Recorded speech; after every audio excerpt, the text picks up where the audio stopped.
As the global financial landscape continues to evolve, Islamic finance is emerging as a significant and rapidly growing segment with principles rooted in fairness, ethical investment, and risk sharing.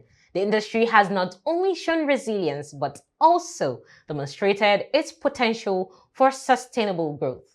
However, as we move further in the digital age, new challenges and opportunities are shaping the future of Islamic finance, from technological innovations to the increasing demand for sustainable and socially responsible investment.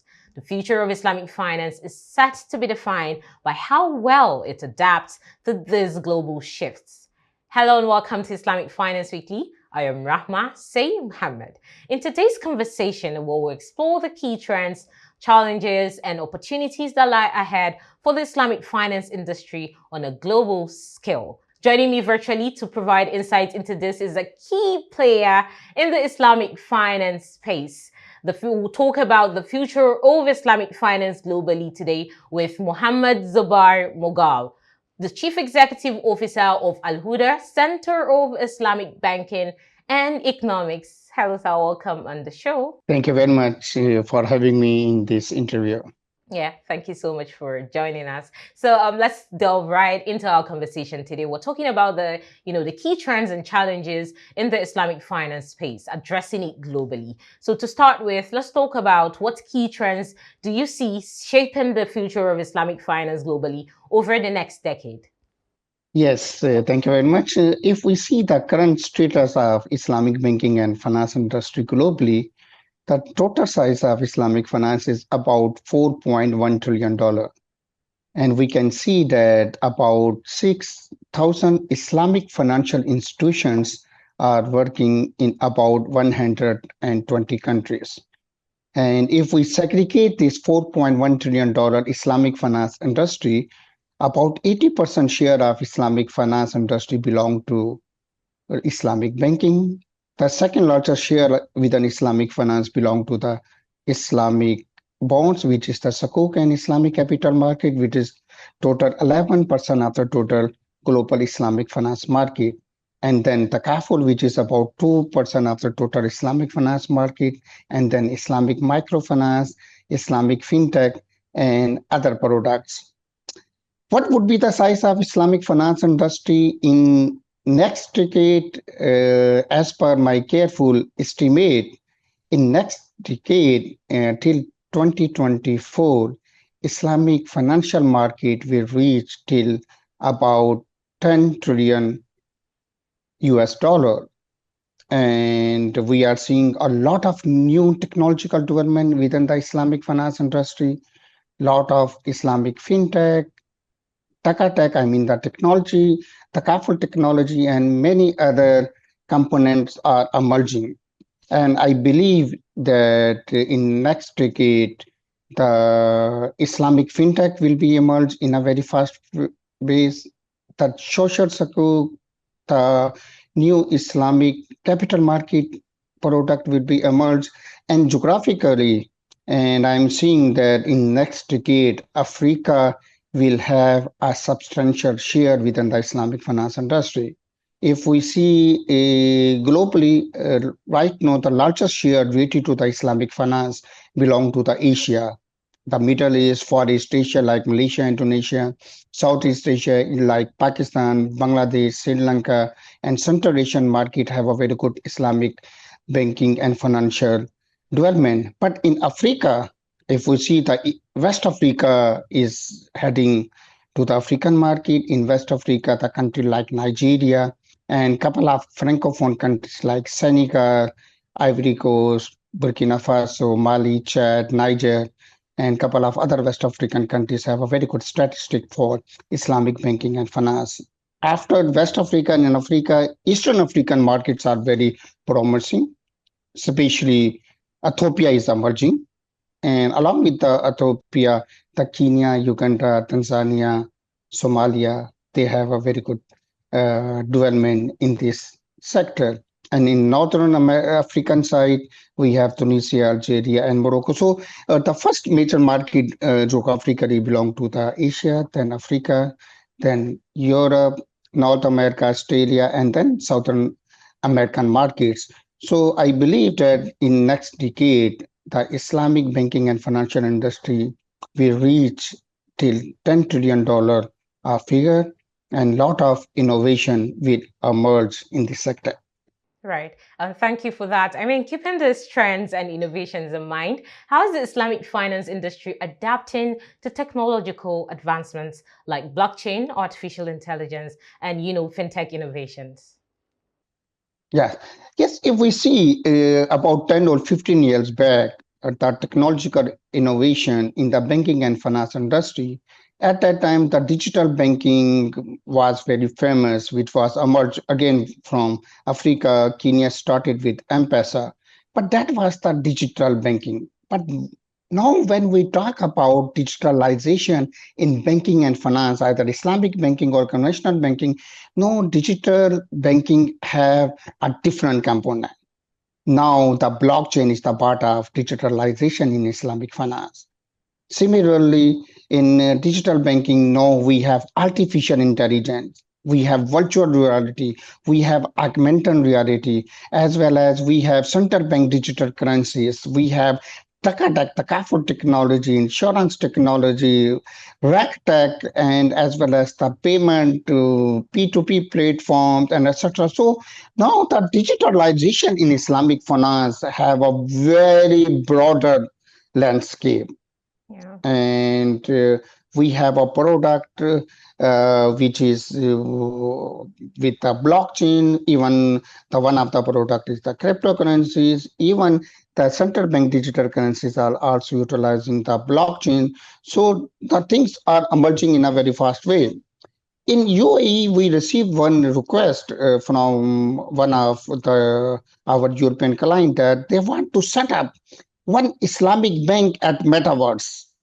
They Right. said we need a one bank who will utilize metaverse for offering the banking services, Islamic banking services. That bank will do not have any physical branch or any mobile application. Their client only will utilize their virtual headset, and in the virtual world they will go in the branch, they will fulfill their all the branching, the banking and financial need in Sharia compliant way. So the technological enhancement is growing very well. If we see the Islamic fintech right now, 512 Islamic fintech operations are working globally, and which is growing very well. Right. Thank So the you. adoption of the technology in the Mhm. Islamic finance is very well. I would like to add, Islam do not have any contradiction for adoption of the technology Right. until unless their process follow and their structure under the Sharia compliance. Yes, I mean the most important thing is for it to be Sharia compliant. It doesn't downplay your ethics and Sharia compliance offerings. Thank you for that explanation. So, what are the key obstacles preventing wider adoption of Islamic finance on a global scale? I mean, we know Islamic finance is fast adopting and is moving on a fast pace, but then there are obstacles preventing wider adoption. So what are these, obstacles and how can they be addressed? The major obstacle we can say the awareness, the Hmm. education, whatever is the requirement of human resource capital in the market, Yeah. our universities are not producing such a supply for the human resource. Yeah. So that is one of the issue. The second, the regulations. As I mentioned that Islamic banking is being practiced, Islamic financial product being practiced in about 120 countries. By the way, I have been traveled about 88 countries. I saw Islamic finance at least in 88 countries. So, but if we see 120 countries where Islamic banking or Islamic financial products are being practiced, Yeah. among about 55% of those countries do not have any Islamic financial regulations. Hmm. Only there are 13 countries who have complete Islamic banking regulation or Islamic banking or law. All right. There are about 40 countries who only have the guidelines, not a complete regulation. So the regulation is one of the challenge as well. But the bodies like AOFI, IFSP, and Islamic Development Bank, they are playing a vital role for the development and strengthening of Islamic banking regulation and the standardization of the product. And another obstacle is the Sharia expertise. Mm. We need to generate the Sharia expertise in Islamic finance. Yes, last month I was traveling to the Francophone African countries. I met with a lot of Sharia scholars, even many other countries in European Yeah. countries. I met a lot of Sharia scholars who have very, very good knowledge for Sharia. Mm. But unfortunately, their knowledge towards advanced banking and financial products is very limited. So Yeah. we should, what is the current one of the major challenge? We have two extreme. The number one, we have a very good Sharia scholars who know Sharia very, very well. And Right. the second extreme, we have a very good banking and financial industry in the Muslim world who knows banking and finance industry very well. But what is the issue? The Sharia scholar, they do not know what is the banking and finance, and the banking and finance professional do not know what is the Sharia. If we will bridge the gap between two extremes, then we can produce a very good human resource, the Sharia scholars and the Islamic banking financiers who can lead the global Islamic banking and financial industry. So these are the some obstacles which we are facing for the development of Islamic banking and finance in couple of regions. Yeah. Thank you so much for that. I mean, that was really an eye opener. Now I'm sure we're getting acquainted to some of these obstacles and the reason being and how it could probably be addressed. So the next question would be, how can Islamic finance contribute to achieving global sustainability goals, particularly in addressing climate change and social inequality, which are now very, very important factors in the world of today? Yes, if we see the sustainability, climate or environment is the inbuilt part of Islam basically. Islam always give us emphasize for the environment, for the sustainability, for the climate protection and etc. In Islamic finance, we have a couple of very good products which are addressing all these issues. But I was studying the Sustainable Development Goal, which is set by United Nations. These are the 17 goals, and I am very much happy to share. Then among those 17 goals, 14 goals can be directly addressed by Islamic finance. So in Islam, we have a couple of very good concepts like sukuk, the social sukuk, green sukuk, environmental friendly sukuk can be utilized for a raise of funding for different sustainability based or environment protected financial facilities. Then in Islamic finance, we have a couple of very good products which actually facilitating to environment and climate. For example, in Islamic finance, we have one product, Muzara, which is the Mhm. crop sharing in the agriculture sector. Then we have a one product, Musaka, which is a one product related to the irrigation financing in Islam. Then we have again a Takaful, which is the risk sharing instrument for the protection, for the sustainability, and etc. And even in Islamic microfinance, we have a product for the poverty alleviation for and the social economic development from the grassroots level. Yeah. So we can say the sustainability is the inbuilt part of our Islamic financial industry. And whatever product we do have, either in Islamic banking, either in Sukuk, either in Islamic microfinance or takaful, if you evaluate and investigate all those products have a feature of the sustainability. Hmm. All right. Thank you for that. To round up this conversation today, let's talk about the steps that can be taken to strengthen international collaboration and standardization within the Islamic finance sector. Mhm. So standardization, yes, that is the need of time. We should standardize our product. For example, if we see Murabaha, within a Murabaha, we have a lot of variation. If you compare within in Africa, if you compare what Murabaha is going on in Nigeria with Western of Eastern other Eastern African or Francophone African country, you will see the variation. It means there's a need of standardization. So we should encourage and support the bodies like AOFI who are working very hard for the standardization of the product. And Right. similarly, if you see in the Kafur have three, four models, even more than four models.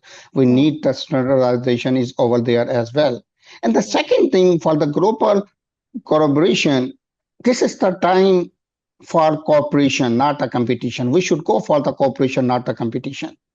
So right. the cooperation should be required, and we should utilize the latest technology. We should utilize the social media, other platform. We should like the media like you to develop the awareness, develop the cooperation, develop the partnership at the global landscape. I am very much happy that right now Islamic financial products are working with international organization within the IMF, World Bank, United Nations, African Development Bank, even European Bank of Reconstruction and Development, and is adopting Islamic financial product, which is a good sign of the cooperation in the international market. And I believe with expanding the cooperation within the Islamic financial institution and the cooperation between the Islamic financial institution with the international financial world will give a new shine to Islamic banking and financial industry. Right. Thank you so much for that enlightening, brief and then yet very enlightening conversation. We appreciate you. Thank you so much for coming on the show. Thank you very much, Rama. Thank you. All right. Thank you, sir.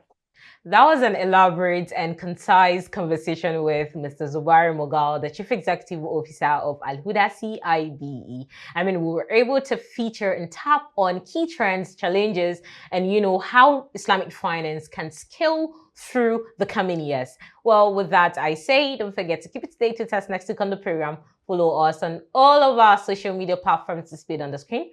Thank you for watching, and I am Rahma Say Muhammad.